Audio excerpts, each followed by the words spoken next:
Welcome to Healthy Minds. I'm Dr. Jeff Borenstein.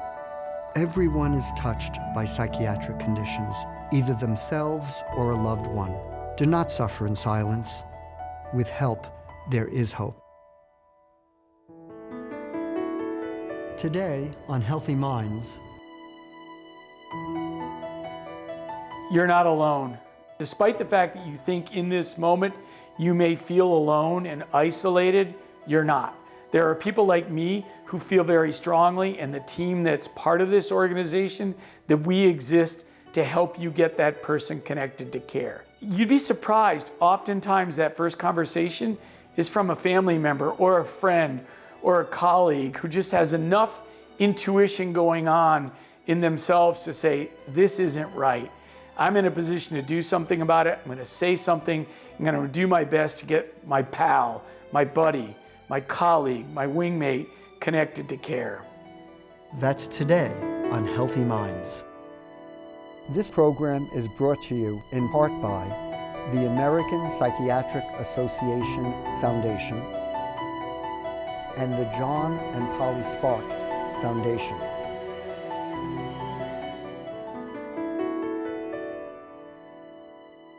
Welcome to Healthy Minds. I'm Dr. Jeff Borenstein. Today I speak with Jim McDonough, the director of the Headstrong Project. He shares information about what this project is doing to help our service members, veterans, and their families.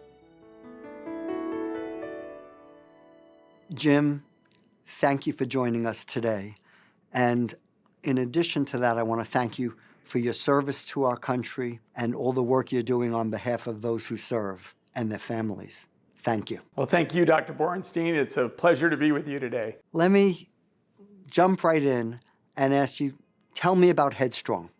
Tell me what is Headstrong doing? Yeah, well, first and foremost, it's an organization that I love. But beyond that, let me tell you a little bit something about the organization. Headstrong is an 11-year-old nonprofit organization that was put together to treat the invisible wounds of war. It was founded by a returning Marine, really at the height of these past wars, who came back from Iraq and understood that many more of his Marines were in fact dying by their own hand that he had lost in combat. That origin story today is really an organization that is a national-facing mental health treatment practice of choice for our military-connected members and their families. And how does it work? How does somebody get help from Headstrong? Well, it's really a beautiful story. I mean, in this day and age, we're digitally based.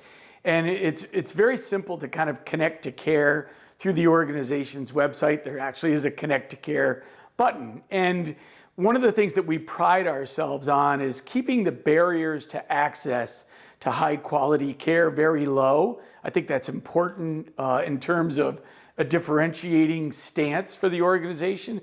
We simply ask for very basic information, name and email address, how to reach out to you, to get more of a personalized and highly individualized intake session scheduled with our intake and our clinical team. So it's really a simple pathway into care. And I wish all systems of care were designed similarly. So basically, you're able to make use of technology to really streamline the process to help people, similar to how we're not in the same room, but we almost are in the same room as we have our conversation right now. Very much so. By early design, the organization was postured to be responsive to individuals and their needs. And to kind of take advantage of technology, that really was at the origin story of the organization, using a digital platform, our website, to connect people to care. We've maintained that these past 11 years out of the opportunity understanding that keeping barriers low is what gets people connected to care quickest and the most expeditiously and the easiest way possible. And I think that's important for everyone to understand. We do recognize that barriers to care can be significant, and anything that we can do to lower those barriers is not only in the interest of the organization, but in the interest of those we're trying to serve as well. I'd like you to tell us a little bit about the types of problems and challenges that people are coming to you with and what you're able to do to help them? Yeah, well, Headstrong, I guess the niche that we occupy and that which we specialize in is in the treatment of trauma. And as you know, Dr. Borenstein, trauma comes in many shapes and forms and at different intervals of life. For us, that trauma could be as far back as individuals who experience an adverse childhood experience, enter into the armed forces, serve in our nation's, military, and sometimes perhaps through that service, that condition is exacerbated or it's compounded. Or altogether, it can be a set of traumas experienced while serving in the military, or in fact, after serving in the military. So we like to think of ourselves as that arc of trauma treatment that joins an individual wherever they are in their journey into care. But importantly for us, it is trauma that is connected to military service. Before, during, after, it makes no difference to us, but what we really pride ourselves in is in the ability to treat trauma in many forms. The organization treats post-traumatic stress, it treats depression, treats anxiety, it treats adverse childhood experiences, it also treats military sexual trauma. There really is a plethora of traumas, as you know, that one can experience. And Headstrong was built with that seminal understanding that we're going to specialize in the treatment of trauma in many forms. I would also point out that oftentimes comorbid conditions kind of exist, a lot of co-occurrence with other forms of issues presenting our population. And over the years, Headstrong has become very good at kind of simultaneously treating things like substance use adjacent to trauma. These things are not distinct and as simple as we'd all like to think they are. They often overlap, and Headstrong has been that organization that can deal with complex forms of trauma. You make an important point that we need to help the whole person, not just one aspect of them, but if there's chemical dependency along with post-traumatic stress, we need to treat both together, not just separately. Well, and I think that's what makes us different, is that the organization has developed the capacity to do exactly that over the years. And, I, for one, a veteran of the armed forces myself, I've seen far too many organizations that own a piece of the solution, but are not interested in building or partnering with other entities that can wrap around those things which treat the individual as an individual, rather than a set of complex conditions that need to be treated in somewhat analog fashion, this before that, this after that, but never combined. We recognize that's not life. Life is often messy, and we try to do our best to, either through our own resources or through relationships with others, just treat people like people. One of the real problems and challenges is the issue of suicide and suicide prevention for our service members. I'd like you to speak about that. Yeah, this is still a huge problem for our community. Whether you're actively serving, you're a member of the National Guard, the Reserves, you're part of the veteran community as I am today, or that you're the connected family member, this is the issue of the day for us. This is the epidemic within a pandemic that we deal with every day. The numbers are out there. This is really something that we struggle with as a society writ large, and our military-connected communities are no different. Their traumas and their experiences are formed by different life experience or lived experience, but for us, it's all about taking the steps necessary to get people connected to care so that we, in fact, prevent the individual from thinking about ending their life. That's what we exist to do. So I do think we work fairly upstream of the problem set. We try to make sure people are connected to care. We try to do a good job of delivering care that matches up with their needs. And by extension, we think we're doing a fairly decent job of keeping people alive and keeping them connected to care. And the one-on-one, highly individualized, no barrier, no boundaries to care approach, I think makes a difference every day. Making the care easily accessible is extremely important for all people, in particular our service members. Often people don't seek care. They may suffer in silence. What do you say to them, and how do you engage them to actually get the help that they need and so very much deserve? Yeah, well, Dr. Bornstein, I'm glad you're asking that, because the stigma associated with asking for help is the number one barrier to care itself. And as you know, and as I think as your viewers will know, the military-connected community is a population of resilient men and women. By their very nature, we have to be. It's tough duty at times. It demands a lot of us and our families, and resilience and strength and all the things that allow us to lead from the front while taking care of others is what we're known for. Unfortunately, that gets in the way of asking for help. And I've found over time that the best means by which to ask for help is through others who have asked for help themselves. And I'd like to think that there are many people who have served in our nation's armed forces who every day serve as exemplars for other individuals to look at life through the lens of, geez, if Dr. Bornstein can ask for help, so can I. And I think what we find in our practice is we find that the number one referral source for individuals getting connected to care is in fact another individual that we connected to care, who tells a friend, tells a family member about their experience with the Headstrong Project.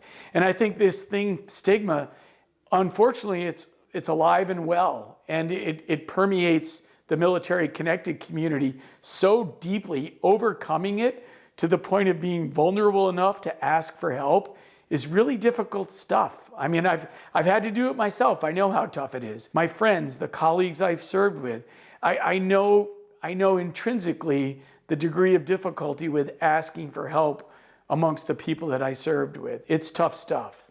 But importantly, it's the first step on the road to the rest of your life. One of the challenges for our service members who are returning back to civilian life is, after being used to being with their co-service members who they care so deeply about and vice versa, they're sort of thrown back here, and it's hard to make that transition. I'd like you to speak a little bit towards that. Yeah, what you're raising right now is the issue of our identity, and whether you served 4 years or whether you're like me and did 26 years, it's easy to fall into this pattern of, I'm defined by my military service. And I think that's in fact one of the transition challenges, is to reimagine your next identity. And while fundamentally helpful in establishing what was an identity, I've found in my experience is that unless you open up to be creative around creating your next identity, it's really tough to kind of step away from that identity that was forged through hard-fought military service and the reputation you gain from it. I think the most important thing is to kind of take stock of that, recognize the contribution that it made to your life, but opening yourself up to the next chapter of your life following your transition from military service. People tend to think that transition is this collective responsibility, this collective task of the armed forces. I think that's a mistake. It's highly individualized. It's really you as a person. The research indicates that we do one of three things when we decide to step away from the armed forces. We'll likely stay where we served, or we married into a family that is in that geography, or we'll go home and kind of be surrounded by family and friends, or we'll find work completely away from all that and pursue employment somewhere else. Any of those scenarios is challenging unless you ground yourself in the understanding like, okay, that was then, this is now. It's time to once again reimagine who I want to be, take one step forward, put one foot in front of the other, and create the next chapter of your life. And for anyone considering the transition challenge, that would be my advice. And I think the second thing I'd offer is that there are people who came before us in this transition journey. And I've often found speaking with them about their transition experience has been very helpful in forming my own transition experience. It's a reference point. It's a North Star. It's one of those things like, if Chris can do it, so can I. If Donna can do it, so can I. And I think I would encourage people to seek out individuals who come before them in the transition journey. But it is a challenge. That point of transition, when you drive off the installation you served in, you put your flag in the car and you head out to parts unknown, there's a lot of uncertainty with that. And we were in a fairly certain environment in terms of its rhythm, its pace, its cadence, despite the fact of the uncertain nature of what military service is all about. There was a comfort, there was an identity to it all. And when you take that away and have to recreate it, it can be a challenge, Dr. Borenstein, for many. All very good points. And I think the perspective of speaking to people who have been there and done that, somebody that you can respect and say, okay, if that person did it, well, so can I. That's, I think, an important aspect to the transition. And then the other piece is if the person really is having difficulty, to seek help, not to suffer in silence. Yeah, that's exactly right. I mean, time in the military is spent looking for mentors and being a mentor yourself. And I think so when you draw upon the strength of that equation, being mentored by others and mentoring others yourself, you begin to understand that you're not alone, that there have been many more people who came before you. And usually through that example, breaking down the barriers to becoming vulnerable, to confiding in someone, how you're feeling, the challenges, those are all the things that friends and colleagues exist for. And, it's tough asking for help. I've been through it myself. Somehow we take it upon ourselves as it's a mark of weakness. And many, myself included, would say, when you reach that point, it's actually a point of strength, that you're willing to step forward into that unknown, that abyss of asking for help by skilled professionals who exist to help you. And certainly here in Headstrong, we understand that challenge. And I'd like to think that the hundreds of clinicians who have a great deal of experience, who work for the Headstrong Project, are really skilled at getting people to feel comfortable with understanding that this is okay. I'm here to help. I'm going to help you get through this. We're going to get you back on your feet and get you headed toward the life that you deserve. I want to shift gears a little bit and speak about the families, because we often overlook the sacrifice that families make when their loved one is serving. Tell us about the support for families. Yeah, well, it is, in my own life, it's a story of taking things for granted. And I think it's the invisible side of our military service that we should never take for granted, because, and I'm guilty of it. I would be the first to admit that there were moments in the pursuit of my career where, right or wrong, family came second to some of the career choices and decisions that were being made. I will say that when you're all in to serve in our nation's armed forces, that's kind of what's expected of you. And you do your best to keep everything in tow and on track. But there's certainly in my DNA an understanding that at times I did take all this for granted, but I caught myself. And as I reflect on it and I look through this as if it's a lens into another side of our military service of equality. And I think we need to think of it that way. There's an old saying in the Army, you recruit a soldier, you retain a family. It's also true out here in the real world when you're connecting people to care, that oftentimes the baggage and the issues confronting a service member, a veteran, those by extension also impact the family. And so that's why we go to great lengths to talk about our willingness to connect care to those connected family members, because it really is at times more than just treating the individual military connected member. It's also about recognizing a responsibility to treat the family as well, whether that's a child struggling with the absence of a parent over prolonged deployments, whether it's a spouse, a significant other, a partner.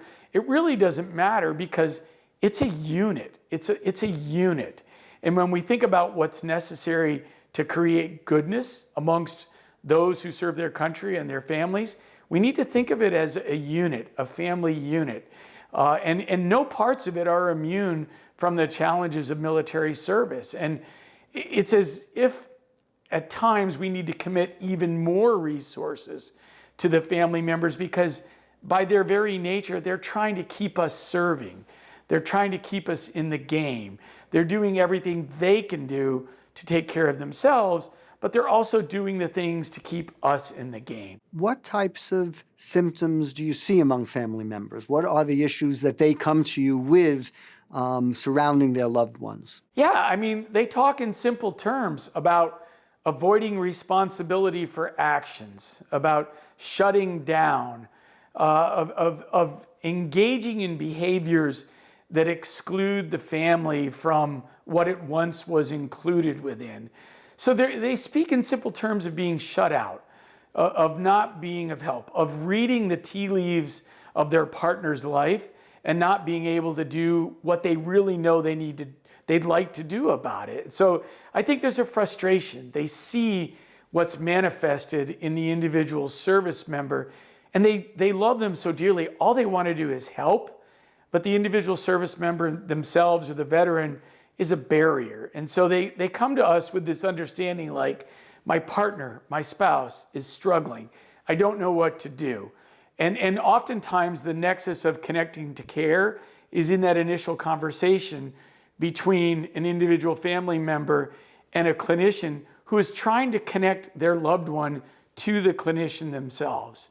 And so we'll take steps to kind of take what we're getting from the family member and then connect ourselves to the individual military connected, the individual, the veteran, the person serving, and begin that process of turning on care. But you'd be surprised, oftentimes that first conversation is from a family member or a friend or a colleague who just has enough intuition going on in themselves to say, this isn't right. I'm in a position to do something about it. I'm going to say something. I'm going to do my best to get my pal, my buddy, my colleague, my wingmate connected to care. I want to ask you, Jim, if somebody's watching now, a person who served or is serving, their family member who's worried about them, what do you say? What do you tell them right here and now? Well, thank you, Dr. Borenstein, for that question. For anyone out there struggling to connect a loved one to care, I want to make sure you understand the essence of this organization. This organization was founded by returning veterans for people like us, just out of the understanding that in this moment, when you're struggling to understand how to connect who you love to care, that's exactly what Headstrong was put together to do. We are here 24 hours a day, 7 days a week, 2 clicks through our website, theheadstrongproject.org, and then Connect to Care, and you will be seamlessly guided into an intake session that usually occurs within 24 hours. And I will point out that usually we connect to a therapist for the individual that you're worried about. They'll be seated either by Zoom or physically with one of our therapists in a really short amount of time. Today and in the future, our standard is under 30 days, which is unprecedented to get connected to care. But our organization really understands that in this time of need, we are here for you. I'm here for you. The team of professionals in Headstrong really believes very strongly about connecting to people to care in the easiest amount of effort possible. You're not alone. Number one, there are people out there like us who ensure that in this journey of singular solidarity that you're confronting, that you have allies to come to your aid and help you get the person connected to care. Our ability to treat trauma in this community is at the forefront of non-traditional and really innovative approaches to opening up access to high quality care. We believe in it. So the first thing I would say is, despite the fact that you think in this moment you may feel alone and isolated, you're not. There are people like me who feel very strongly, and the team that's part of this organization, that we exist to help you get that person connected to care. Don't go about this alone. Singularly, you're not as strong as we can be collectively, and you have friends and allies in our military connected communities who believe in the same things you do and want to do everything they can to help people really get on with their lives. And I will point out too that at times You know, when we safely exit people from care, life changes. I know this firsthand. Things change in people's lives. And what I like to talk about is how people are always welcome back into care. It is not a one and done for the Headstrong Project. You're always welcome back into care as your life changes, as the lives of your loved ones change. We are here. We're not going anywhere. We're here to stay, and we're here to help you get connected to care. Jim, I want to thank you so much for sharing what you're doing and for the work that you're doing, more importantly. Thank you for being with us today. Well, Dr. Borenstein, it's my pleasure, and I consider you both a friend and a professional colleague, and I believe very strongly in what you're trying to do to introduce organizations like ours to your audience. So my thanks to you and your team for doing the great work that you're doing as well.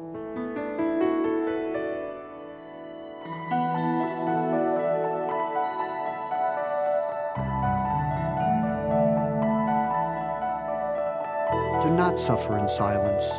With help, there is hope. This program is brought to you in part by the American Psychiatric Association Foundation and the John and Polly Sparks Foundation.